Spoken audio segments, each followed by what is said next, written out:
The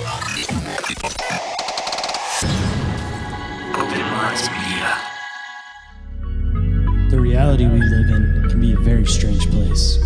Most of the time, fact being stranger than fiction. How will we ever start to understand this reality we live in unless we question everything? Join me and a guest as we unravel the mysteries of this reality, one topic at a time. This is Inquiries of Our Reality with Shayn Jones. Reality isn't what it seems. Abductees taking aboard a craft with a tractor beam. Is life a simulation or an astral dream? Aliens travel through black holes in different galaxies. Life is a bizarre odyssey with a mic talking about philosophy. Well, Bigfoot is stalking campers as a Wendigo walks through the woods of sharpened antlers, using a Ouija board to talk to the dead like a necromancer. There's so many questions and not enough answers. So if you're interested in mysteries and abnormalities, tune in and listen to Inquiries of Our Reality. So if you're interested in mysteries and abnormalities, tune in and listen to Inquiries of Our Reality.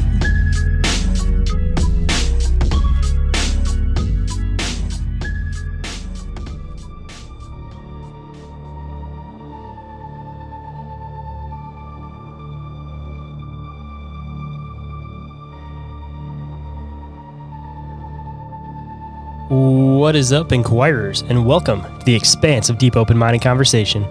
I'm the one they call Shane, and today for you guys, we're going to go in a little bit of a different direction as far as the paranormal goes. And we, of course, at some point have to dive into paranormal experiences with today's guest, but for the most part, we end up covering a lot of like what you end up looking for when you're looking for hoax videos or debunking videos. And in turn from that, I feel like you can actually start to get to somewhere with the real research once you're able to differentiate this type of stuff. So, of course, that's what we're going to dive into today. But before we get into this awesome show today, I have a somewhat long list of news and updates that I want to share with you guys. First and foremost, everybody is familiar with the fact that I started up a tea company called Bizarre Teas. So in turn off of that, just some updates for Bizarre Teas. First and foremost, I am doing a giveaway. If you go and follow Bizarre Teas on Instagram, I will enter you into a drawing to receive a sample of the 2 different blends that I currently have. That's going to be going now through the end of November. So if you guys are interested in checking that out, make sure you guys go and follow Bizarre Teas, because what I'm planning on doing is picking a couple different people out of the list of people that are following the page using a random number generator, and those ones will be winners. So as long as you are following Bizarre Teas, you will be entered into that giveaway, of course. And extending more off of Bizarre Teas, I recently updated all of the Patreon tiers. I added new benefits for the 3 current tiers that were already there, moved some stuff around, made it so that you get some new additional stuff. And on the other side, I also created a new Patreon tier, and that one is a $20 tier, and that one is for the Bizarre Teas Tea Club. And with the Tea Club, each month you will get 2 bags of Bizarre Teas, and you will also get to be one of the first people to get to sample any new flavor blends that I do for Bizarre Teas. And on top of all that, you will also get full access to every single thing on the Patreon. So definitely go and check that one out if you're interested in getting a reoccurring tea order through that. And the other piece of news and updates that I want to mention is that I am looking into possibly doing some type of meetups or hangouts. So if you're somebody that is in the Michigan area, preferably the Metro Detroit area or anywhere that's in driving distance of there, please get a hold of me through any means that you choose to do so. You guys can even text the hotline. You guys can hit me up on social media. You guys can email me, whatever it takes. Shoot me a message. I want to get a head count, see how many people there are that are in the area that might be interested in doing maybe a monthly or bi-monthly thing where we all hang out and talk about weird stuff and maybe have a barbecue or something like that. But won't be able to do that unless you guys hit me up, so make sure you guys do that and let me know. And before we get into the show, just a quick message. This podcast has a strong focus on community engagement, so I encourage all listeners to share their own experiences and research on the show. That said, if you guys have an encounter or experience you would like to share on the show or have me investigate, you guys can email me at ommencounterreports@outlook.com, or you guys can call the hotline, and that number is 313-364-1551. And make sure you guys let me know what you want to do with it, because either one, if it's okay with you, I would love to use your experiences and encounters for future episodes of the show, preferably even the reality report, which is a new show that I've been working on in the process, but hasn't fully released or dropped yet, of course, because I'm sure once I get closer to that, you guys will definitely know. Or on the other side, if you guys want me to investigate it, you don't want it talked about anywhere on the show whatsoever, you guys just let me know. And if I'm not able to investigate it, if you're too far away from me, I have a good network of people that may be able to also come out and investigate it. So just let me know if it's something that you want to be publicly known, or if you want something to just keep between us, because I'm always here, of course, if you guys just want to talk about it and not have anything else done about it. But on the other side, if anybody is interested in being a guest on the show, you guys can email me at inquiriesofourrealitypodcast@outlook.com. And every single thing that I mention is all available in the link tree, which is available down in the show description. And with that, let's get into the show.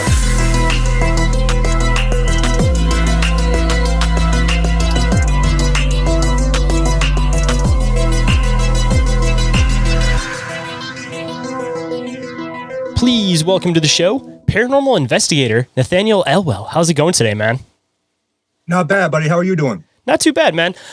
Pretty excited about digging into the show, man. I was digging through your pages and stuff, and it seems like you do a lot of different paranormal investigating for a few different groups, so I feel like you probably have a wide array of different experiences and stuff that you've gone through, as far as, like, I'm sure, I don't know how long you've been investigating for, but I assume for at least a little bit now. A little bit over 17 years. 17 years, yeah. So you definitely have more than a little bit of experience under your belt. A little bit. So good spot to start, man, for anybody that may not be familiar with who you are, what you do, why you got into what you do. Why don't you let them know a little bit about your background and a little bit about what you do? So I am the founder of the Southeastern Ghost Research Association out of Alabama, which is where I used to live. That team is still run by my ex-co-founder. He took over the team, and I just kind of run everything from the background for them right now. And then I'm also founder of the Newport Paranormal Society here in New Hampshire, where I currently reside. So I actually have two different teams that I run. On top of that, I do TikToking, where I go through TikTok, I find paranormal videos, and then I break them down and I dissect them to give natural explanations as to what's going on in the video, because I'm a firm debunker. That's my key thing. 17 plus years in the paranormal. I also have a YouTube channel where I download paranormal applications and I test them out for you to tell you which ones work and which ones don't, which is actually going to be the premise of my book that's coming out next year, which is called Downloading for the Dead, Investigating Paranormal Applications. Man, we got a lot of different stuff we're going to have to dive into on this show. So first and foremost, man, as far as the debunking stuff goes, when it comes to the paranormal, I feel like more so than even like Sasquatch stuff, there is definitely a lot of people that are just posting all these hoax videos all over TikTok, all over everything, just to try to get views and everything. Because assumably, when it comes to like the paranormal versus faking like a Sasquatch or like a UFO or something like that in a video, it's probably a little bit easier as far as people who don't have as much of an editing experience. But to the person who just has the common eye, who just always wants to adamantly believe in the paranormal, of course they're going to fall for every single video that they see. But coming from, again, another investigator, it's like I see those ones that are just like, wow, that is really something. And then you see all these other ones that you definitely know are all these like different hoax videos. But I'd like to kind of dive into at least like for somebody that may not be familiar with like what to look for as far as like a hoax video would go. Why don't you let them know a little bit about like what exactly you look for to try to help other people that may not be as experienced be able to differentiate these hoax videos from the actual legitimate you actually have something type videos? No, that's a great question. So what I do is a little bit unorthodox the way that I do things. I download and or screenshot the video, and I will go through and I will frame by frame the video looking for different things. I'm looking for shinings such as like from a monofilament fishing line. I'm looking for glitching from poor editing. I'm looking at missing spaces, missing pieces, because I could show where there might be a stop and splice in the video. There's so many different aspects that you can look for, but you may not see them in the real time. But that's why I do what I do, so I can show you, hey, at this timestamp, you're going to see this. And then I show the exact after picture, still showing the timestamp. In less than a second, this happened, and there's no way possible that's even realistically plausible. I mean, just another thing to kind of look for in those two. And again, I'm somebody that definitely believes in the paranormal, so I have to put that out as a disclaimer before I even say this, but there's that thing that people mentally always want to look for faces and everything. And I think this is something that comes into play with a lot of paranormal videos, a lot of Sasquatch videos, that people just want to look for a face in something, and their brain naturally will look for a face. And I mean, I've seen some stuff that definitely has like glowing eyes. It's definitely like a face that's unmistakable. But on the other side too, I feel like there's a lot of stuff that people are kind of pulling at straws, and their brain sees a face, so they think that there's a face there. But again, it's like that natural thing that your brain does in order to be able to perceive perceive things. Like it will first try to figure out a face in something. So you're always going to see a face in a blurred out image because your brain will naturally try to find a face in it. And I think that's a lot of people get led astray with that insight. Oh, you're absolutely correct on that. It's an effect known as pareidolia. That's what it is. Some people will call it simulacrum as well. So basically what it is it's your mind's natural aspect to take pixels and or shapes and formulate a face. This is why a lot of people will see faces and say tree bark or gravestone washing, what they call washing or staining, whatever you want to call it. Sometimes you'll see faces in that. Or if you're looking at a blurry photo, the pixelization of the photo is going to cause a face to appear because what your mind is naturally looking for. And then just out of curiosity too, you said that you like to debunk a lot of videos that are paranormal. So as far as like paranormal goes, I know a lot of people kind of have different ideas of what the paranormal is. Do you specifically stick to like ghost stuff, or do you kind of dive into like some of the cryptid type stuff too? Like where's like your range as far as the videos that you dive into? So this is something that I've said on a few other podcasts, and it's ruffled a few feathers in the paranormal community, and I'm fine with ruffling feathers. I don't care. So I believe as myself as a paranormal investigator, okay? I believe just like religion, there's different sects of paranormal, okay? You have your cryptids, you have your UFOs, so you have your ghosts. If you only study cryptids, you're a cryptozoologist, you're not a paranormal investigator. If you only study UFOs, you're a ufologist, you're not a paranormal investigator. If you only study ghosts, you're a ghost hunter, you're not a paranormal investigator. A paranormal investigator studies and researches all aspects of everything that cannot be explained.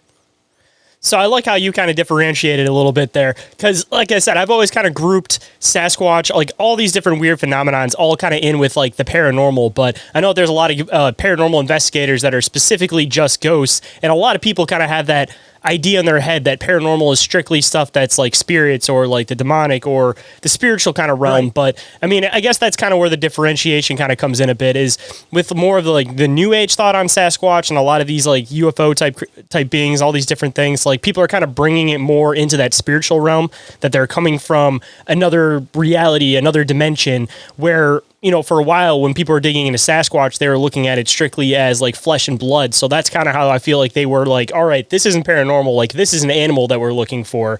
And even with like UFOs and ufology, like if you were thinking about the whole idea that these things are coming from another planet versus like coming from another parallel reality or whatever, like it has a lot more of like a physical connotation to it. So I feel like it kind of separated those three for a while because you weren't really viewing the other two as paranormal. But now as the theories are starting to expand and people are kind of getting into a different range with it, now they're definitely falling into that paranormal category, and it's not as split and dry cut as it has been in the past. No, it's absolutely not. But yeah, so to answer your question in short, I study all aspects of the paranormal. I've got books on cryptids, I've got books on UFOs, I've got books on ghosts. I mean, I've got books on demons. You name it, I study it. And just to bring this one up too, since we were talking about the videos and stuff, and I could probably include these links down the bottom if you still have them, or if you have certain videos on your page of you like kind of breaking them down. But of course I have to ask, like, out of the stuff that you have found, what has been like the most thought-provoking, like, you know, one that you said like, this has got to be it? If you have a couple of them, maybe like a cryptid one, a paranormal one, like, you know, whatever you want to kind of dive into, like what have been like the ones for you that have personally wowed you since you've dived into so many of these videos? So I have probably got a little bit over 160 videos on my TikTok that I broke down, right? I've got 3 videos that I've not been able to explain. I still cannot explain them. I have tried, and one of them I worked on for almost 6 months before I actually put the video out, because I was like, I'm going to figure this out. And I've got nothing. So that one, it's actually been on several different TV shows. It's hard to describe. It's basically a parking lot. You got a street light. There's this wispy spirit that comes down from the street light, and it hovers there for a second, and then it moves off into the distance. And as it goes into the distance, it actually takes the form of what looks like a person. And I'm sitting there, normal thoughts, CGI. The ball coming down from the lamppost, that could have been a spider really close to the lens of the camera. It was a CCTV camera, so that's possible. And I tried every aspect that I could figure out to find something natural for that one, and I had nothing. We will be right back after this brief commercial break. But just a quick reminder, if you guys want to stay up to date on the show, you guys can always go and follow Inquiries of Our Reality and Open Minds Media on Instagram, Facebook, Discord, YouTube, and TikTok. Now feel free to fast forward through these commercials so we can hop right back into the show. And we are back, so let's get back to it. And then I had to take a note actually, because this one reminded me of this one a little bit. So as far as like the Fresno Nightcrawlers go, and we can get into the other videos because I want to hear about the other two that you had mentioned. But this one that you just mentioned kind of reminds me a little bit of the Fresno Nightcrawler video. And of course, I'm going to ask, like, what's your opinion on that video? What do you think? Do you think it's legit? Do you think it's something that somebody tampered with? Because I've kind of sat on the fence with that one for a while, because it's like one of those you want to believe, because the Fresno Nightcrawlers are just, they're one of those cryptids. They're like one of the heavy hitters. Epic. But on the other side of it, it's like those videos are just, I've seen a lot of more recent stuff where it's like balloons catching certain types of light, or it's like a upside down Mickey Mouse and it looks like it's walking across the grass. And when I watch that video now, after seeing a bunch of those videos, I definitely kind of get that feel of it, but it's so pixelated, but that it's like hard to really tell. But on the other side of it, most people see these pixelated videos and go, oh, it's bullshit, somebody was messing with it. But after you hear the backstory about it was like given to a news place and then somebody recopied it off of the news place, like it makes sense why it would be pixelated. But like, what's your opinion on that video? So the Nightcrawlers are very interesting. Believe it or not, I actually do have the original Fresno Nightcrawlers video on my list for this season. So I'm working on that one. Actually, I'm going to start on that next week.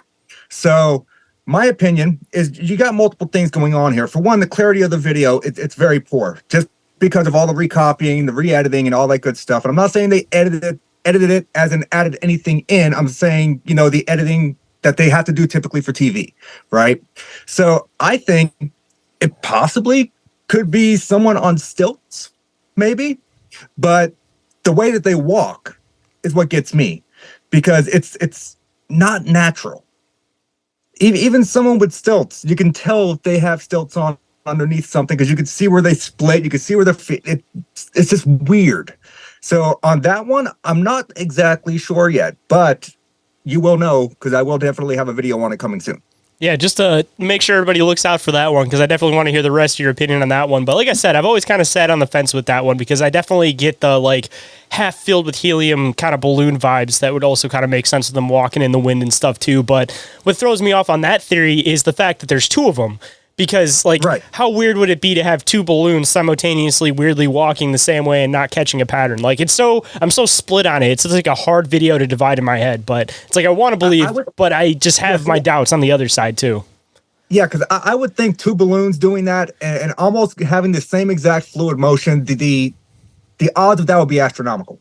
Exactly. That's kind of where I'm at with it too. It's just a hard one to break apart. But I of course have another one that I'm gonna have to ask you about. But I'm gonna let you get into your other two that you said that you weren't exactly sure about, because I might be able to play this one off of one of those two, depending on what they are. Okay. So one of the other ones that I wasn't able to explain was actually sent to me by a good friend of mine, David Childers. He's a paranormal investigator. He's been doing it for a very long time. He's been all over the Travel Channel, and he did a video at this old fort. He's looking around, you see the camera panning, and then the shadow seems to formulate out of the wall, moves across the room, and then goes through a door. The door's shut, so I don't know where it went, but then it comes back through the door and goes through the other wall. I tried to say maybe it was lighting behind him, maybe it was his own shadow, but nothing on it makes sense. Does it have like a hard stopping point? Like when you said it goes through the door, is it like you can see that it doesn't move past the door? Like you can see that it physically like stops and goes through the door at a certain spot? Like the light stops? You can see it you can almost see that it physically stops, and then you can see it start to get smaller. And it doesn't completely go through the door. That's the thing, is you can still kind of see part of it, which is what was making me think shadow originally. But the way it was moving, it wasn't anything that I've seen before. And where did you mention that he was at again for this one? It was some old fort over in, I think it was Maine. Yeah, that's exactly where I was going to say, depending on like what generation of military fort it was too. It seems like if it was anything that was used during the Civil War, then more than likely there's just always these residual hauntings, more so than like intelligent hauntings that seem to sit around the Civil War stuff. Right. Because most of the time when people go to these like forts, they go to bunkers, any of that kind of stuff, or even battlefields, it's usually that they will like continue on doing something through something that isn't there anymore. Like one common one you hear all the time is that, people will see like Civil War soldiers looking like they're coming out of a bar, or going into a bar or something like that, and they'll end up like walking through a wall or walking through like a fence line or something like that. And when people actually look into it, they realized that that would have been where the front door of like the old bar used to be. But for whatever reason, it seems like a lot of the Civil War stuff is very residual. And maybe it's because of where the battles were fought, because of what had happened if you really get into like the stone tape theory and everything with everything. But I was just about to say the stone tape theory. You beat me to it. Well, yeah, I gotta let you get the rest of your thoughts on it before I just keep talking over it. But I feel like that's just one of those things that if there's any type of Civil War battle that's happened somewhere, there is going to be some form of a residual haunting, even if it's something subtle. Oh, absolutely. There absolutely is. I've not had the chance or the pleasure to go to Gettysburg yet. I'm going to Gettysburg next year.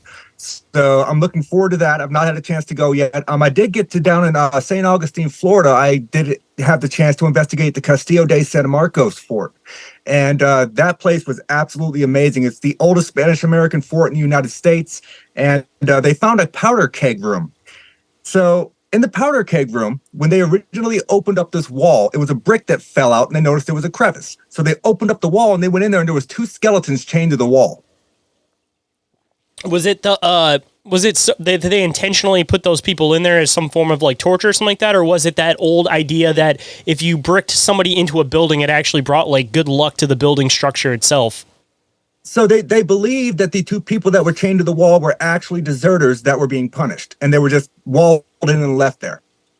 I guess it all depends on the area, because I've heard of a bunch of different stories of like a woman or something like that that gets put into the wall. And it's not that they were ever like being tortured or anything like that. It's like people would voluntarily get bricked into a wall of a building to like live out the rest of their life there with like a little hole for like food and stuff. Like, it's so weird to me that it was a thing for so long that it was lucky to have somebody essentially die within the walls of the building eventually. People do so many weird things when it comes to superstitions on luck. Like, back in the early 1900s, whenever a contractor was building a house, they would hide left shoes in the wall because they're supposed to be lucky.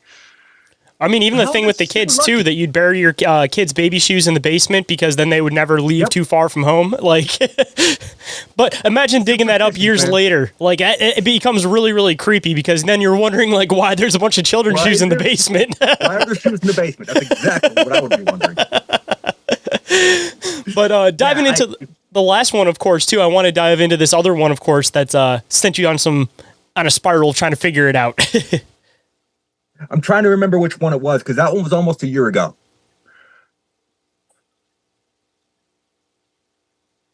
You know what? That one I'll just share to you because I can't remember the details. I've done so many of these.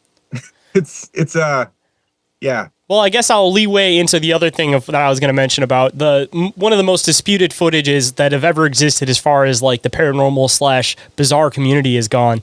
Like, I want to ask your opinions on the Patterson-Gimlin film because I guess I'll wait and give my opinions. I don't want to give my opinion first, but I want to hear what your opinions are on the Patterson-Gimlin film. Patterson-Gimlin film, the most famous Bigfoot footage out there. So, my opinion, could it have been a man in a suit? Maybe. Could it have been an actual Sasquatch? Maybe. I mean, you watch all of these television shows that have claimed that they have analyzed it with all this new forensic technology and they've cleaned up the video. And I'm not going to lie, the way that it walks definitely does not look like a natural human gait would look whenever the creature's walking. But what gets me is why would the creature randomly look over its shoulder and stare at them for a second as if like, hey, am I doing a good job? Like, that's the part that kind of gets me. Personally, I've seen 70s gorilla costumes, and they would not match the profile of what you would see in that film, to be honest. For me, 50-50, but I would lean more on I think it could be legit. That's kind of where I'm at with it, because my biggest argument for it is when you go and you look up costumes in big productions at the time, they're nowhere near what that suit was. And these guys were just some guys trying to film Sasquatch in the woods. So if like a big production Hollywood company didn't have access to make a costume that looks that good, like how the hell would these guys have been able to do that?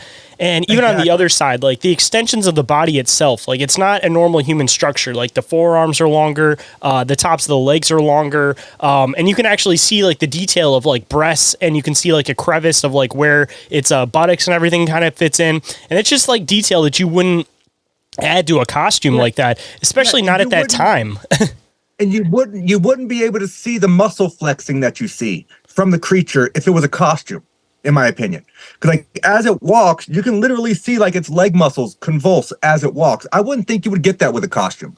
Yeah, that's kind of where I'm at with it. Because it's like, it may have looked back, but again, at that time, I feel like they were one of the first that were really going out into the woods and actually trying to collect video footage of Sasquatch. Like, that wasn't nearly as prevalent of a thing. And assumably, if these things are intelligent beings, you know, they'll pick up on to, like, when something becomes a regular thing that people are doing. But if it's, like, the beginning of somebody doing something, of course, they're going to have that curiosity factor. So maybe the looking back was like, why are these people shining this device at me? Like, what is it? Because I'm sure for a long time they're used to, if somebody was pointing a metallic object at them, more than likely a bullet was going to be the next thing coming out of it. But, you know, when they were one of the first that actually were coming in this area and holding this box, and they were just like, what is this thing? Like, if you're kind of looking at ape behavior and considering it may have been one of the first times they've actually seen a video camera, I mean, it would completely make sense that they would stare back almost the entire time that they're filming, because it's waiting for their next move, especially, again, if they're used to that metallic box shooting a bullet as its next move. I'm sure that thing is looking back, waiting for them to make their next move. So, I mean, it would kind of make sense why it would be reacting the way that it would. Oh, yeah. And then you have a lot of people, you know, they complain about the quality of the video. I mean, come on. I'm relatively certain that I could be incorrect with this one. I'm relatively certain it was shot on an 8mm camera. Yeah, I'm pretty sure it's like one of the crank cameras. Yeah, they're not great quality. I actually have an 8mm camera. I collect antique cameras. I actually have one. And let me tell you, the film quality in it sucks. But I do bust it out and use it every now and then. Good mobile camera back in the time, though. I mean, back in the 70s, I mean... Even then, they were expensive. Yeah. But, you know, the quality of the video aside, the way that it moves, the features, and the way the actual creature looks, I don't think it's a costume, because, like you said, big Hollywood productions, their costumes were hideous when it came to anything ape-like. And just the gait, the way it walks, the speed it walks, it seems legit to me. It seems all natural. I don't see any discrepancy in the video, personally. And I mean, even kind of going back to, I've seen a bunch of videos of people actually going and finding the exact spot it happened and trying to do like the frame of reference about like this marking on the tree, like how big this rock was sitting here. And I mean, even judging from that, assumably this thing would have been around 8 foot tall from what I remember reading about it. So, I mean, even so, just that height within the costume and being able to make that shape work and move like that, maybe now you could do it, yes, but back in early 70s, like, I don't see that happening. Like, I mean, think about like who was making stuff at the time. You had like the Muppets, Sesame Street, like that was, those were like the best of making suits and creatures and things like that. If they had nothing like that you were seeing in like the Muppets or Sesame Street or anything, like it wasn't going to be anywhere, especially not something like they were the ones making creatures, you know, like. Yeah, there was the Jim Henson Studios. They were like, you know, the best at what they were doing. And to be honest with you, even if it was a costume, that would have to be a massive person to fill it in the way that costume was filmed, like filled. Like, I mean, look at Bluto 10 years later in the Labyrinth, and it still doesn't look as good as that Patterson-Gimlin film. Still doesn't. I completely forgot about Labyrinth until you mentioned it. Yeah, see, there's a perfect example. Yeah, going into the 80s, like that Bluto suit was nowhere near like what that Sasquatch suit was. I need to watch that again. That was a good movie. That was a good movie. I actually got that on a special edition Blu-ray. I had to make sure I got that and the Dark Crystal when they made them. Oh, the Dark Crystal was great. Oh, yeah. And then... that was the one with the Skeksis, right? The birds? Yep, yeah, with the creepy bird things. I remember when I was a kid, man, it had the green tape, and I remember in the first, like, 5 minutes, there was that whole, like, scene where they were kicking out the bird guy, and he's just like... Yes. I'd forgotten about that. That's awesome. That was a weird movie, especially like just that era of movies. Like, do you remember the Return to Wonderland one or whatever they did? Or not Wonderland, Return to Oz movie they made? That's super creepy, like late 80s, early 90s one with like the roller people and stuff. And like, there wasn't the scarecrow, there was like the pumpkin guy. I feel like I've probably seen it, but I'm not having a good recollection. Like I love movies. My DVD collection, I have over 1,000 of them. I love movies. And but I don't have that one, and I don't recall seeing it, but I'm not going to say that I haven't seen it. If you want some awesome nightmare fuel that was intended to be a child's movie, like that one is fantastic. Like, I like it then. I like it. Yeah, I would definitely add that to the list. 80% of my movie collection's horror movies. So if you categorize it as horror, I'll throw it up there. Oh yeah, dude. Like it may have been good for kids back in the day, but looking at it now, it's just like you're gonna get that uncanny valley feeling, almost like the whole movie. Like it's weird. But anyways, you got to remember, man. Kids movies back then were nowhere near what they are today. Today, they're way too desensitized. Back then, I think they physically did it to give us nightmares. You're not wrong there. I mean, look at the artwork that our generation makes and what we're into. I mean, yeah, exactly. But anyways, I mean, digging back into all the weird stuff we were diving into, and I want to make sure that we have time for your investigations and stuff too. But another film, if you're familiar with it, before we get into the next thing I want to leeway into, the Freeman film, the other like huge Sasquatch footage that came from the 90s. Are you familiar with this one? That one I am not familiar with. Well, I guess that's one you may have to look into then for a future episode of your show then. The Freeman footage, I actually had his son on. Send me the name of that in an Instagram message so I don't forget, because I'm going to look into that. Oh, absolutely. It was like 90s video camera style, and he catches one walking across, and it's like, in the Sasquatch community, it's probably like in the top 5 of like the wow, this guy got something videos. So you'll have to get back to me on your opinion on that one. So there probably is a good chance that I've seen the video, I just don't recognize the name of it. I wish I could show you. I got a poster of it up on my wall, but it's way too far up there. But hold that thought. We'll be right back. But before we get into this commercial break, if anybody is interested in supporting the show or any of the work I do over here, you guys can go and check out the OMM Patreon.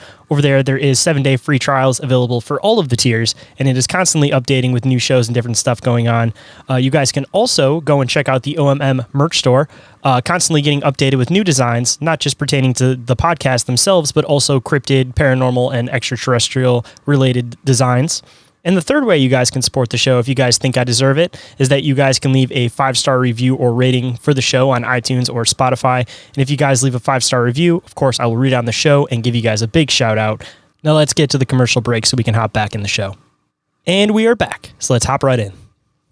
Diving into the next thing, again, before we get into your paranormal experiences and investigating, you mentioned that you also go through the apps and you try to decide which ones you think are good, which ones you think are not so great. I know for a lot of the amateur paranormal investigators are out there, or the people that are just getting into it or trying to find a way to get into it, one of the hardest things is being able to afford the equipment, get all the stuff that you could use. So a good spot to start always is with the free, assumably, phone equipment and apps and everything. So just to throw it out there for anybody, which ones are your personal favorites? Why do you think that they're the best? And which ones are the ones that are crap and that you think people should avoid? Okay, I'm going to start off with the avoid, because I have more of those than I do the good ones. I kind of figured you would. the avoid. Anything that has to do with an Ouija board on an application, avoid it. It sucks, doesn't work. For one, the premise of the Ouija board does not work in a digital format. So just ignore it. 2, a lot of people like necrophonic. Necrophonic, I'm on the fence. Not a great fan. I have used it. I've gotten interesting things with it, but I find that more often than not, what I get is just a jumbled mess that I'm making into something based off of the questions that I'm asking. It's not necessarily giving legitimate responses. Now, if you wanted to get something that I think is decent, go through Digital Dowsing. They're a very popular company. They make actual paranormal equipment, and it's relatively cheap. I think it's like $9.99 in the App Store. They offer an app called the iOvilus, where you can actually have an Ovilus device on your iPhone. And let me tell you, it works pretty well. I had great experiences with it, and there was another one that's like, I think, $6. It's called the Ghost Hunter M2 app. It's put out by a creator called Michael Weber. So this app has literally, I think, 19 different tools built into the application that you can utilize. Some of which I've never actually used, but I know that there's got to be some kind of function for it, like barometric pressure. This thing can monitor the barometric pressure around your phone. And a lot of people are like, oh, a phone doesn't have a barometer. How do you think it can tell when you're going up and down a staircase? Yes, your phone has a barometer in it. So it's an absolutely great app. And one of the features in that one that I really like is it has something that it's called a luminance, where if you're in a dark room, it actually measures the amount of light coming into your camera lens. So if there's any fluctuation in light, given the theory that spirits emit their own light, the luminance will change and it will show you that variance in light in the direction that the light is actually changing from. So you can try and position your phone in that direction. I just got to ask this one too, because I've always thought this is a really good idea if somebody hasn't developed it, but I feel like somebody has developed it and I'm just not aware of what the name of the program might be. But the whole idea between, obviously, ghosts seem to be a colder temperature than the rest of the room, or they bring cold with them. Have you found any applications or any programs or anything that anybody's developed that basically is able to almost do like the reverse of like what a thermo image would do, where rather than like picking up the heat signatures and creating like the body image, it's able to pick up the cold signatures and create like a body image off of that. Have you found anything like that?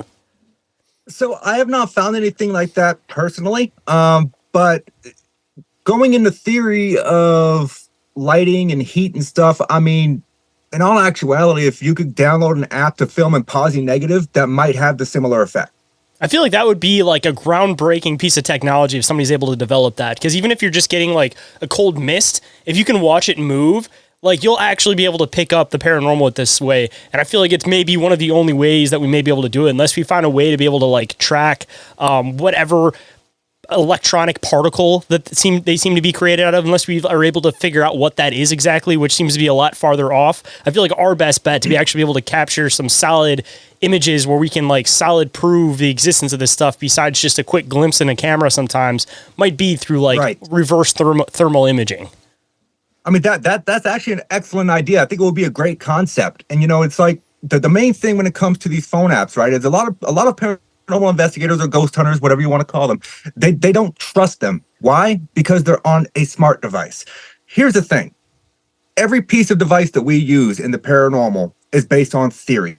Nothing that we do is based on fact. Until we can take the paranormal or a paranormal occurrence, put it into a scientifically controlled environment where we can get a test variable as well as other variables that we can compare, contrast, and create a hypothesis on, everything we do is a pseudoscience. So what is it? Why would it be plausible that the equipment that we use, that we pay hundreds of dollars for, work any better or any worse than an app on your device when this phone probably has more sensors in it than the device you're already using? I mean, I feel like people's main argument when it comes to phones is just the fact that they're connected to the internet. But I mean, a lot of these apps you can actually use while they're in airplane mode. So it kind of takes that effect out, and then it's just using the phone itself. Because I mean, especially with like the random word generators, that's one of the ones where it's like, even me, I have my doubts on specifically the phone ones. But if you're able to unconnect it from the internet where it doesn't have like a feed of where it's picking stuff up from, then I feel like you might end up with a lot better of a response or answer from it. Just off my opinion. Because then again, you're not just getting the random words and then you're just trying to create something out of it. Because I mean, a lot of these programs could be set up where it tosses like 5 random words that fit into like 5 random topic matters.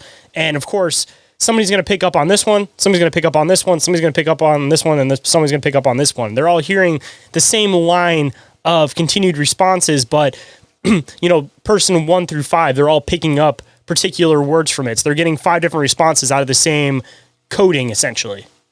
Yeah, and I that's kind of like what I felt like I encountered when I tested the GhostTube app. And the GhostTube app is very popular. You know, I've seen a lot of people on YouTube using it and stuff. Personally, I'm not a fan. And I'm definitely not a fan of any device on a smart device that claims it's an SLS camera. It lacks the structured light needed to have the structured light sensor camera. That's why it's called an SLS. So I don't understand why any company out there tries to market an SLS camera on a digital platform such as a smart device. It doesn't make any sense to me. No, it doesn't. Like I said, it's so up in the air with these phone apps that it's like you just kind of have to look for what features would be practical and actually work on a smartphone, and actually kind of look into like what your phone's potentially capable of. Because otherwise, I mean, how many paranormal investigators are running around out here, you know, using this app thinking that all of these things are working, and by no fault of their own, of course. I don't want to make anybody seem like it's like their fault that it's not working or something, but you know, they may think that their phone has this particular function, but their phone doesn't, and they're getting readings off of this and trying to do their research based off of this without even realizing that their phone isn't even reading it properly. Exactly. And that is a huge problem as well. So if I would have to recommend an app for people to use, I would recommend the Ghost Hunter M2. For the price that you're paying for it, a whole $6, it's got like 19 tools in it, and you can modify your dashboard. If you don't like a tool, you can remove it. If you like a tool, you can add it. And you can actually run 9 tools simultaneously at one time for data collection. It's also got an EVP recorder and an EVP analyzer built right into the actual application. So that's another plus side. The other one, like I said, the iOvolus, if you have an iPhone, the iOvolus, I think it's a very decent app. It seemed to work well for me. I didn't have anything bad to say about it. And I guess kind of moving off into some of your experiences and stuff too, since we're a little bit time pressed tonight, 'cause I know you got to wake up early in the morning and stuff, but of course have to dive into the experiences. So kind of breaking it down a little bit, going into the very beginning, I assume that most paranormal investigators more than likely got into investigating because of having their own experiences. I mean, there's some that have just been into the weird stuff, but most of them have had their own experiences. So before we get into your paranormal investigating days, did you have any experiences as a kid that kind of pushed you down the path to dive into this stuff? So I grew up having an interest. The first book I can recollect checking out of the local library was a book called The 13 Alabama Ghosts in Jeffrey by Catherine Tucker Wyndham. And she does this whole series of books about her travels through the lower parts of the states with her ghost friend named Jeffrey. But the thing that got me really intrigued and wanting to investigate the paranormal, I'm not going to go into the whole story. I actually have a 3-part YouTube video on it. It'll take me about an hour to explain that by itself. So I'm just going to jump into the very end of what happened.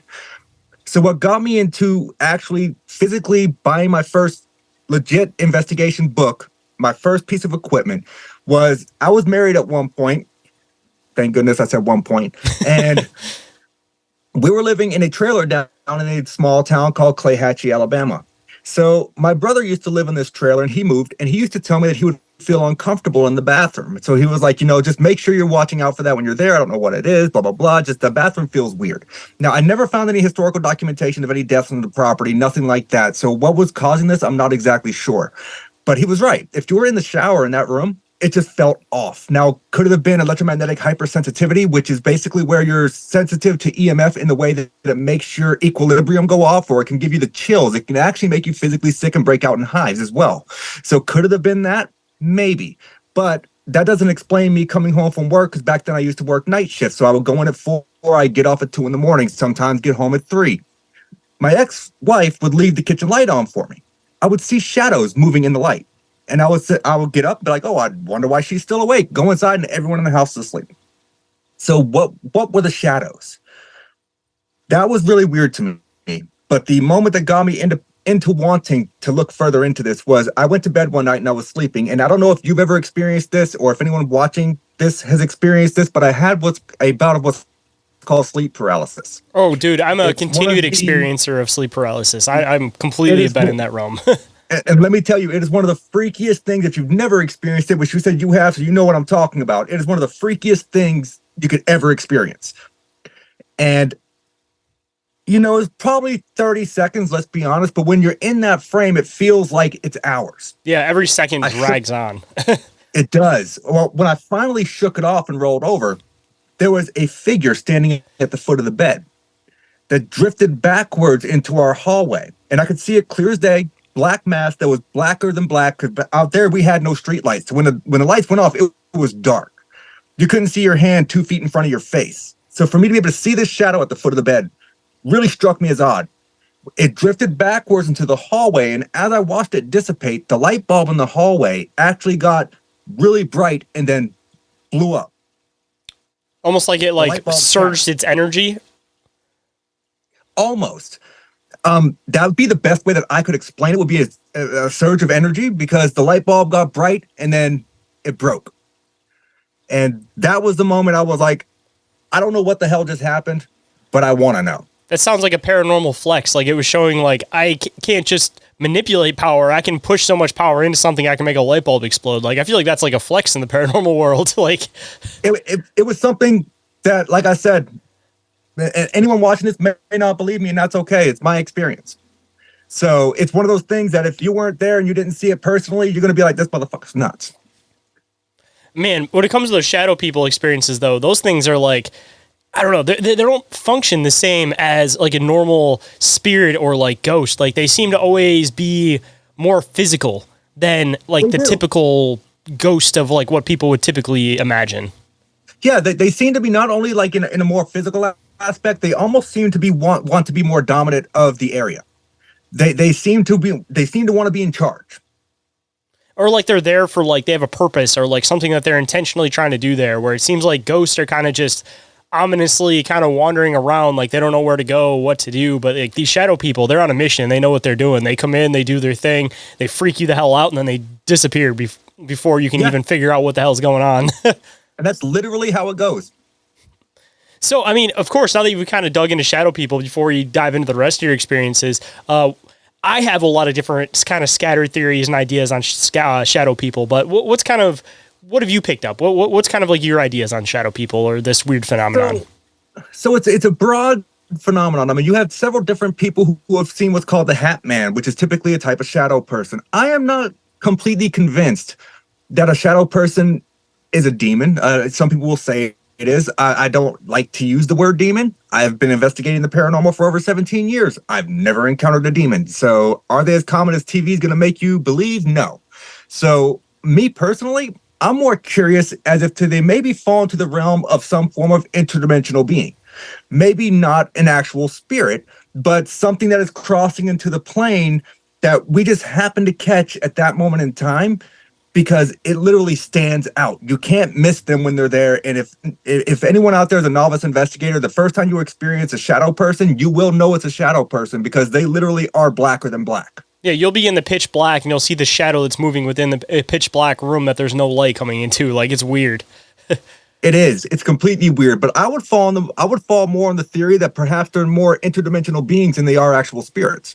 See, that's kind of where I kind of steer towards. I've had a lot of different theories as I've had conversations about these things, and honestly, the one that I fall back on the most is I think that there's a good possibility that these shadow people aren't just particularly like one thing, but if they are something interdimensional or coming from another place, that the reason they're all coming off as completely black is because my theory on it is I think that they might be a color or a light spectrum that we can't recognize. So rather than not seeing anything at all or these things being invisible, our brain just fills it in with a black shape or like a black space.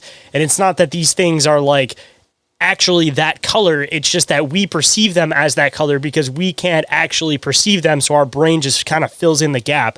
And if you're looking at that theory on it, then that would kind of make sense with all the different subcategories of shadow people, is that they're not the same thing. They're not all shadow people. It's just different things coming from different realities with a spectrum that we can't see, and we're grouping them together because we see them and perceive them the same way, but they're all very different things with very different looks.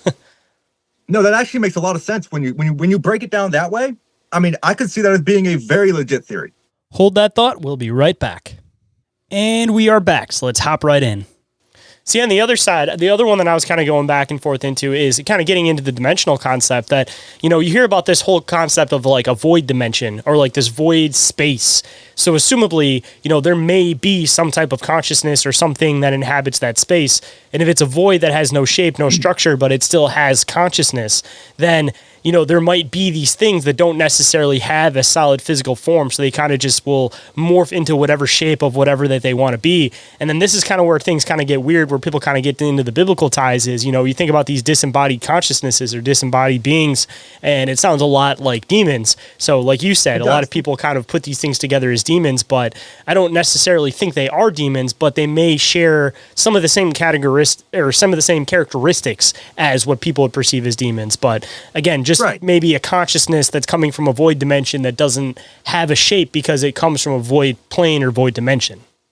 Right. It can pretty much be whatever it wants to be. Exactly. And it will come into our reality and try to take the shape of something that it sees in our reality. So it's like, you see the Hat Man.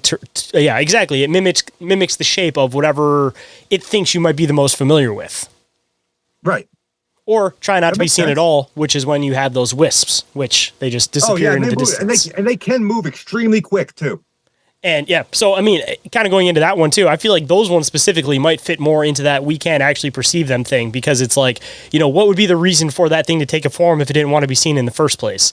Unless, again, these things are a disembodied, semi-physical type being and they might exist almost as like a cloud or like a gaseous type of mist or something like that, you know, something that we can't necessarily fully understand because we think about things from like a carbon-based level. But I definitely am a firm believer that there's a lot of living consciousnesses that isn't carbon-based, and we completely just glaze over it because we don't know how to perceive it because we can only view life from one type of perspective.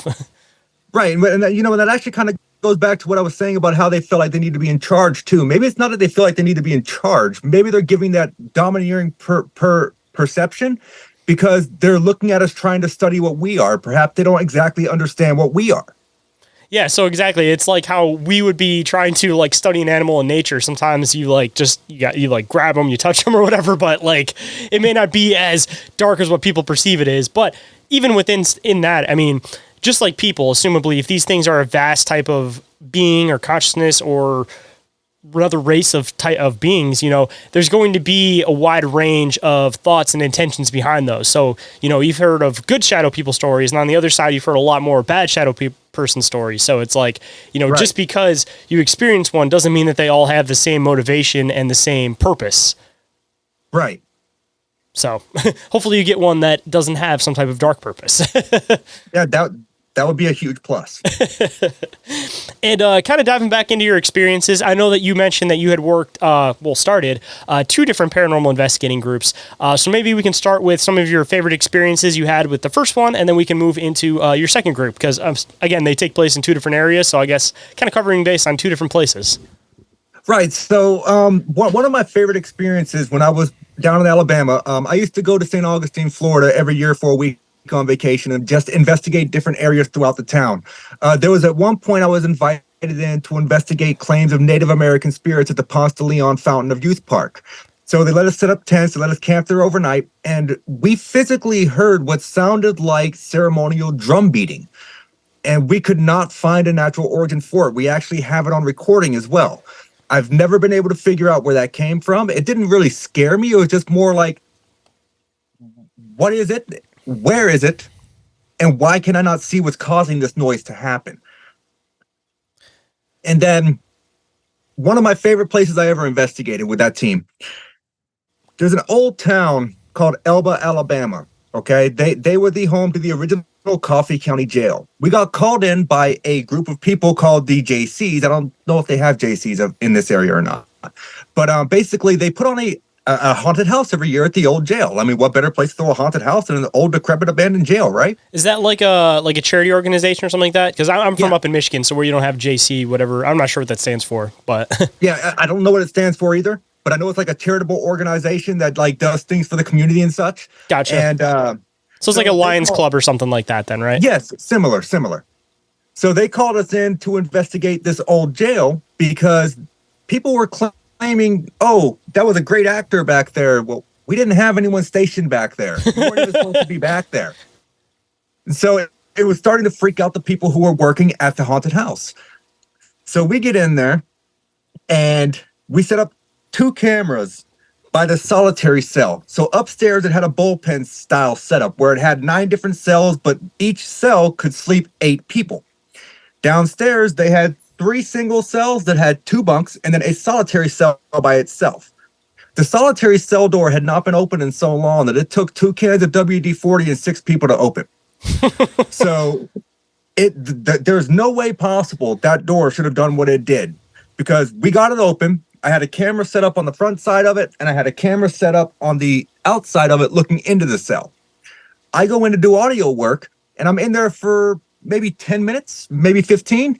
The cell door that just took all that freaking work to open slammed shut on its own volition. I was stuck in there for an hour. Wow, that's like one of those really, really weird ones. Like, you know, most people... like, what do you do about a physical door? Like, that's just like. and this happens so much in the paranormal. People claim battery drain. You know, spirits will take the equipment's batteries and use it for whatever. Both cameras that I had on the door died at the same moment that door shut.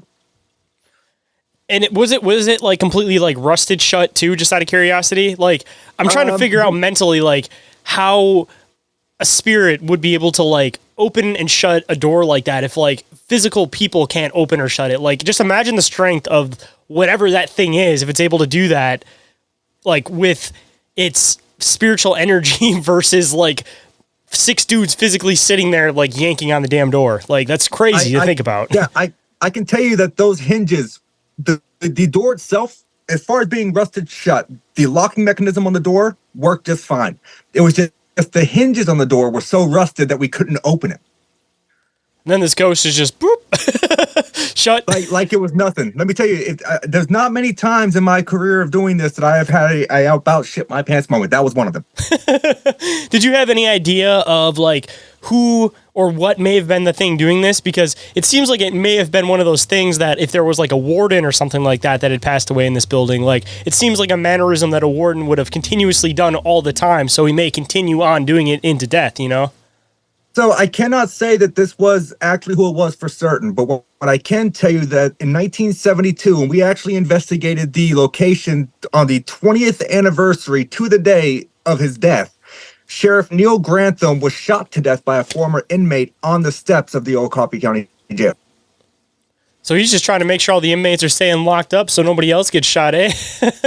I mean, that would be my most plausible explanation for it, because I've not got one, but it was not a fun experience. No, I imagine not. Like, it takes on a whole other, like, scared paranoia when you're, like, a paranormal investigator, like, physically locked into a cell. Like, what do you do at that point? Like, it's not like a door that you can just, like, knock the door down. Like, it's like a physical jail cell. Like, I mean, being locked in a cell doesn't bother me. Trust me, I've done that multiple times. But when I'm not locked in the cell on purpose, that's when I'm not okay with it.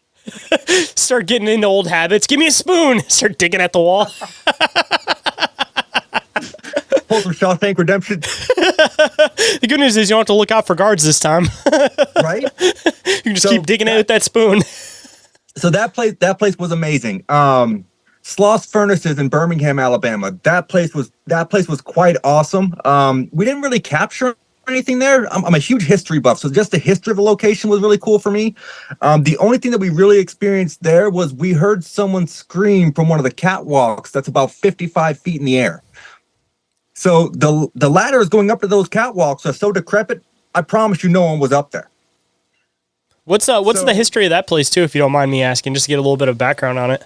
So Sloss Furnaces was basically an iron ore factory down in Alabama. It's actually the second tallest standing blast furnace in the world. The place was so dangerous to work in the 20s and 30s that they had a slogan. And the slogan was, you kill a man, we hire another one. You kill a mule, we buy another one. So don't kill a mule because they cost $5. That's so messed up. Literally, that was the slogan of pretty much the foreman guy. His name was Slag. So Slag was known to be a very, very domineering, very mean foreman. There was a night shift one night. The people got tired of him, and they threw him into a vat of iron ore. Oh, wow. Yeah, so he must have really pushed the wrong people's buttons, eh? Yeah. Especially with a slogan like that. Like, it sounds like a great place to work. Yeah, absolutely. But you got to remember, that was the 20s and 30s. They didn't have the OSHA standards that they have now. They didn't have all the safety equipment and stuff. But yeah, he pushed the wrong buttons, and someone or multiple people, they're not sure if it was one or multiple, picked him up and threw him into a vat of hot iron ore. The good news is they didn't have the OSHA standards, so it's a lot easier to make the death look like an accident, right? They clearly just didn't do it the right way, but they could have. Everybody keep your mouth shut. He fell in, I promise. Oh, well, how did that employee die? Because he didn't do what he was supposed to. He twisted his ankle or something. He wasn't wearing the right boots, man. This is what we're saying. You gotta wear proper boots. But yeah, that was one of the most dangerous places to work at that point in time in Alabama. They had an average death rate of 2 people a day. Oh, wow. Yeah, no, I don't know. Wow. That's like hard to fathom now. Like, I'm sure back in the day it was like, I'll take my chances. It's not too bad. But like now it's just like, wow, 2 a day? Yeah, because they actually paid their employees very well. So I guess people look the other way for a lot of things for money. I mean, people, I guess, kind of do that every day if they work on oil rigs and stuff too. So that's very true. That's very true. But that's going to be the main ones that I talk about for down there, because I do a lot of residential stuff. So I don't get into my residential cases. I have my clients sign confidentiality agreements and all that good stuff, because some people don't want their business out there. Totally understandable on that one. And of course, diving into the second place, do you have a couple of favorite experiences at your other other group? So where I'm currently at with the Newport Paranormal Society, I actually last month went and investigated the USS Salem battleship in Quincy, Mass. And that place was amazing. Now, I didn't really experience too much while we were there, but when we were all taking a break, we were in what's called the galley. I would call it a cafeteria, personally. But we're all sitting there taking a break, and you heard one of the bulkhead doors shut. No one else was walking around the ship, so we don't know why that door shut. We went and tried to find the origin of the noise, could not find it, so we don't know what door actually shut. But then again, everything on have you ever been on a battleship? I may have been on a couple tours. I just don't remember because that was when I was a kid. Okay, well, I can tell you that I don't know if they were legit or if they were like rebuilds. That's why I'm saying that. I know I've been on some, but I don't know if they were like actual legitimate ships or if they were like remakes just for, museum display. Gotcha. Well, I can tell you right now that everything on the interior of a battleship looks identical. I got lost in the ship probably 4 times. So it was my first experience on one. I would love to go back to it. It was great, but I don't want to drive through Boston again. So I think I'll avoid that in that one. Yeah, that's another one of those ones too, that it seems like anytime there's a ship, I don't know if it's a battleship, I don't know if it's the material, if it's the whole aspect of war, which again always seems to be, or it's just a whirlwind of a combination of all of these different things. But that's another one, like kind of like the Civil War stuff, that you like can almost guarantee that there is going to be some type of like haunting or some type of something that goes on in a battleship. And oh yeah, I mean, again, it might just be war as a whole, but I also feel like in that aspect, it might also have something to do with the fact that the entire body of the ship's made out of metal, the material of the ship's made out of, like, it may hold in that energy somehow. And it could. And the history of the USS Salem really, it's a little bit bloody, but it's not that bad. It was actually built and supposed to be commissioned for World War II. When the ship was completed and commissioned, the war was actually ending.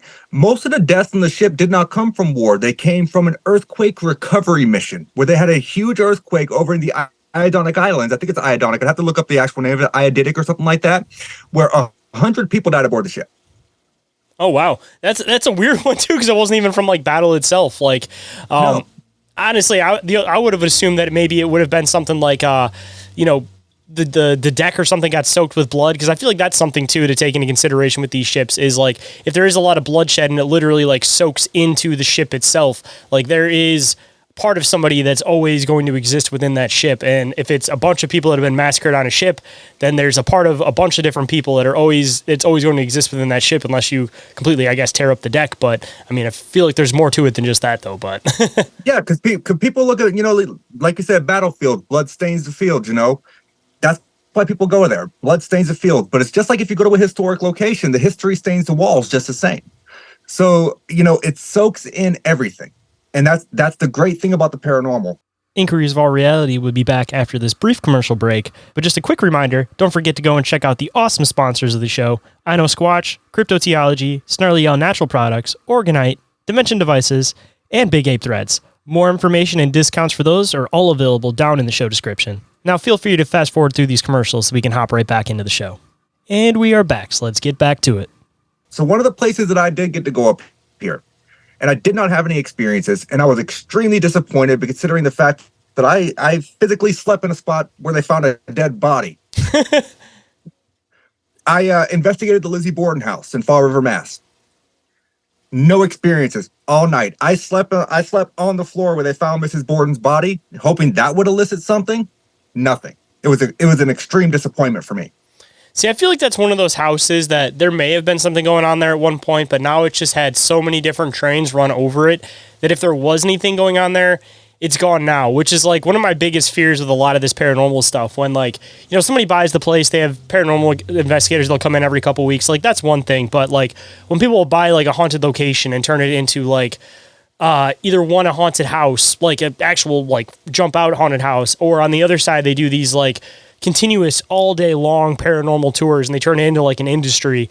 I feel like if there is anything that's residing there, after a certain point, they just end up leaving because it's just, they don't get a chance to actually like exist within that location anymore because they can't without, oh, camera, oh, look that, oh, look that. And just, I don't know. I feel like it just pushes these things away. Like you have all these legendary locations and people always talk about it. They never have experiences at them. I think it's again, because of how much tourism has taken the place over, that anything that was existing there is left at this point now. No, and I can agree with that. If it was anything that had any form of an intelligence and it's not a residual style haunt, anything that had any form of intelligence just probably got tired of the BS. I was gonna say they didn't want to be like a show monkey anymore, because essentially that's what it becomes after a certain point, is that it's like, you kind of have to view it that way. It's like you're buying this house with the intention that you're going to buy the spirit with it and you're going to make it do tricks for money. Like that's basically what it turns into. Yeah. And then there's another place here in Newport, my hometown, Newport. So there's a place downtown called the Opera House. It's a very, very beautiful, ornate opera house. And I've actually investigated there 3 times now with Adam Berry from Kindred Spirits. And I love the Opera House. I've had many experiences there. We've heard growling. We've heard footsteps. We've seen flashes of light that seem to come from nowhere. We've had people get touched. We've actually had one person get scratched, but I don't think it was a demon. Before anyone says, "Oh my God, they got scratched, it's a demon." No, I'm thinking they actually walked into something and they didn't realize that it was there, and they scratched themselves and just thought it might have been a ghost. Because I feel like there's a bunch of stuff that could scratch you. Just because it's a scratch doesn't mean it's a demon. Like, if ghosts can be physical, if shadow people can be physical, like, there's other possibilities. Like, just because it's a scratch doesn't mean it's a demon. And that's one of the categorizations of a demon that I hate, is when people are like, "Oh, if you get scratched, it's a demon," just because you got 3 scratches, marking of the Trinity or whatever. Let me tell you something. If you were dealing with an intelligent entity, right, if this person was a nasty person when they were alive, they probably leave behind a nasty spirit.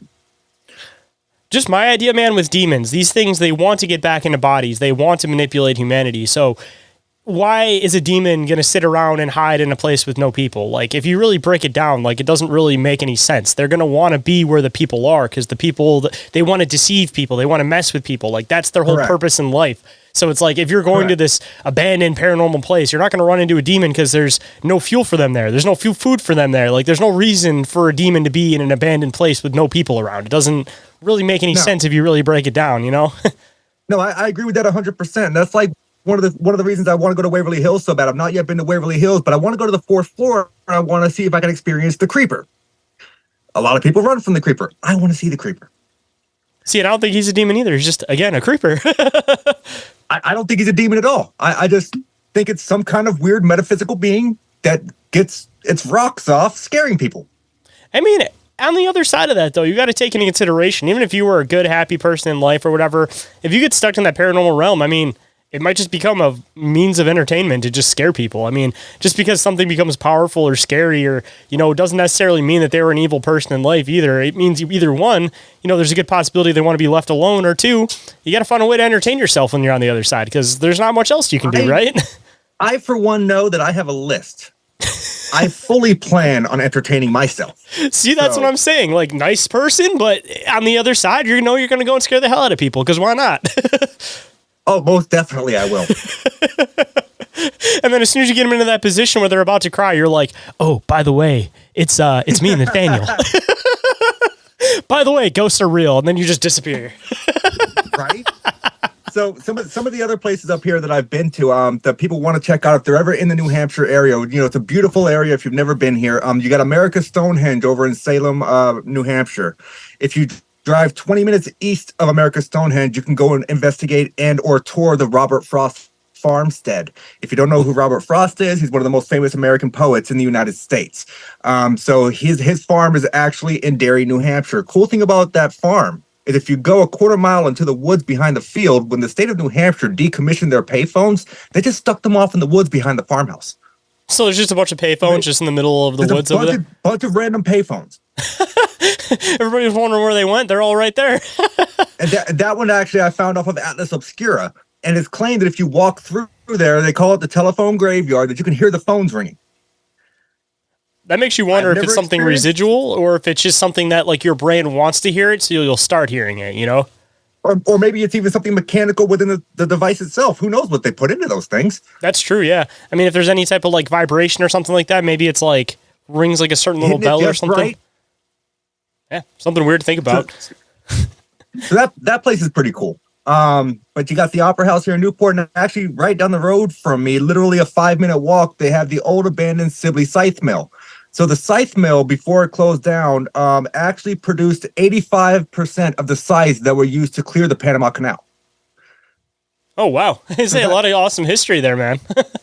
Oh, that place has a lot. There's not a building in downtown Newport that does not have a historic marker. It's all that, all the New England stuff. I mean, all of it has, like, history going back, like, 300 years, you know? So it's like, you just got layers on layers on layers of history over there.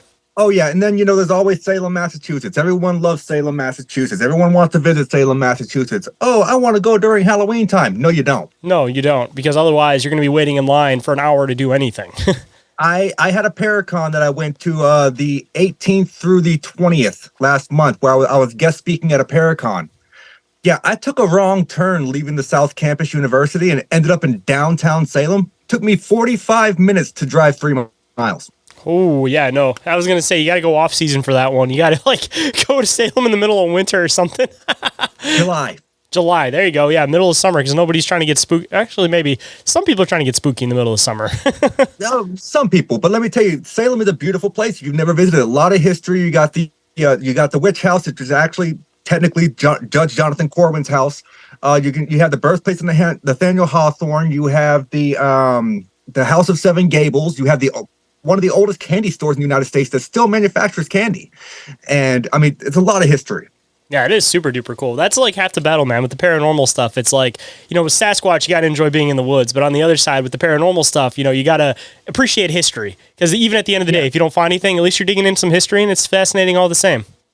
See, and I love history, and I love camping, so I don't mind being in the woods looking for Sasquatch either. Yeah, exactly. So that's what I'm saying. You got to look past. Because even on that side, it's like, even if you don't find anything, you won't be disappointed because you still learned something at the end of the day, or you had fun. Exactly. Hold tight, guys. This is the last break, so stay tuned. And we are back, so let's hop right in. And I guess with that, it's probably a perfect spot to leeway into words of wisdom. So if there's any words of wisdom you could bestow on the listeners out there, what might it be? That's a tough one because I don't consider myself a very wisdom-like person. But if I had to give anyone any wisdom, before you pick up any kind of equipment and go and investigate the paranormal, do your research, make sure it's something that you want to do. The last thing you want to do is come home with an attachment because you didn't do something properly. Yep, I agree with that one, because I've heard a lot of horror stories of people not paying attention to things or not knowing what's going on and coming home with something. Me being myself actually was one of them in the beginning of when I first started investigating. So I learned that one real quick. Yeah, it's not fun. No. That was one of the main shadow people experiences I've had was from doing that. Yeah, and let me tell you, sometimes they can be very difficult to remove, but not just that, but you also have to be careful about who you ask to do it because there's a lot of teams out there that claim to know what they're doing and they really don't. Mm-hmm. And they'll end up just making it worse or pissing it off and saying, all right, we're out now. Have a good one. Yep. Thank you. That's your problem now, not mine. And if anybody wanted to come and find any of your debunking videos, any of your paranormal investigating, or anything else you got going on online, where can people come and find you at? So you can find me on YouTube at Nate Elwell. You can find me on TikTok at Static Voices. You can find me on Facebook at the Newport Paranormal Society, as well as the Southeastern Ghost Research Association. And you can pretty much find me on any social platform. I'm all over the damn place. Well, perfect. And I'll make sure that I include your links down in the show description so everybody can find it quick and easy. And I appreciate you making the time to come on today, man. And hopefully we can dig back into something in the future. Me. Absolutely, man. You're always welcome on the show, and hopefully we can dive back into something in a couple months or in the future, man.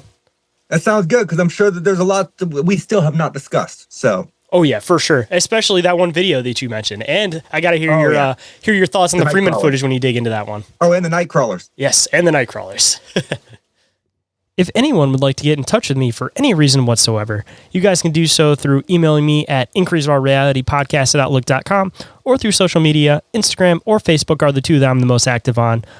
Or through the submission form, which is available on the Linktree. And of course, there are two submission forms there. The first of which is to contact me, and the second one is to report an encounter to OMM Encounter Reports. So on the other side, if you guys have an experience or an encounter to report, don't forget to report those to the OMM Encounter Reports line. Or you guys can also call the hotline, and the phone number is 313-364-1551.